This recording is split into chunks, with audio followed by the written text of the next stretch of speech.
Mon grand-père était vigneron et donc j'ai côtoyé le monde du vin dès le plus jeune âge. J'ai fait mes études en marketing, j'ai travaillé pour un domaine dans la vallée du Douro et c'est à partir de là que j'ai eu envie de vraiment promouvoir ce grand vin à l'extérieur du pays.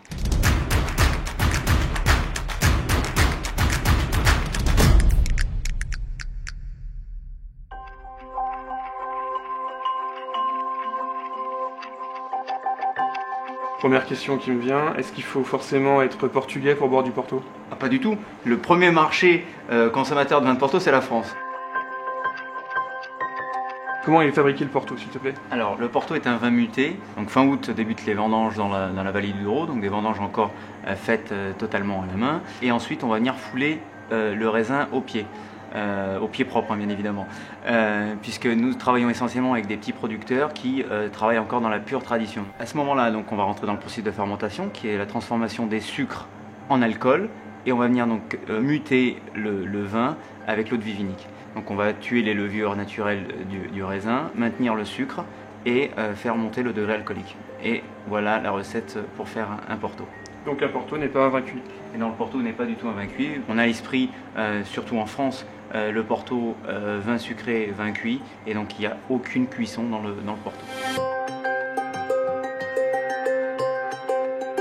Peux-tu m'expliquer les différents types de Porto qui existent?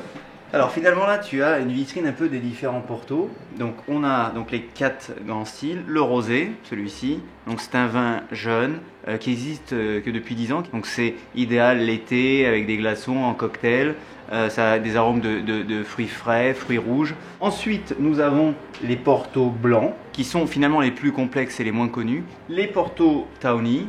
Donc les Portos rouges de style oxydatif qui vont vieillir dans des petits fûts. Donc avec une belle robe tuilé, grenat. Finalement, les Portos rubis, ce sont des Portos rouges qu'on va faire vieillir par réduction. On va limiter le contact avec l'air pour garder cette structure tannique, cette couleur rouge intense. Et là, on va plus avoir des arômes de fruits rouges, fruits des bois, cerises, cassis. Portologia, donc l'idée c'est vraiment de présenter le Portugal et la vallée du Douro dans son ensemble. J'aime dire que le Portologia c'est le territoire portugais. Quand on franchit la porte, on rentre au Portugal.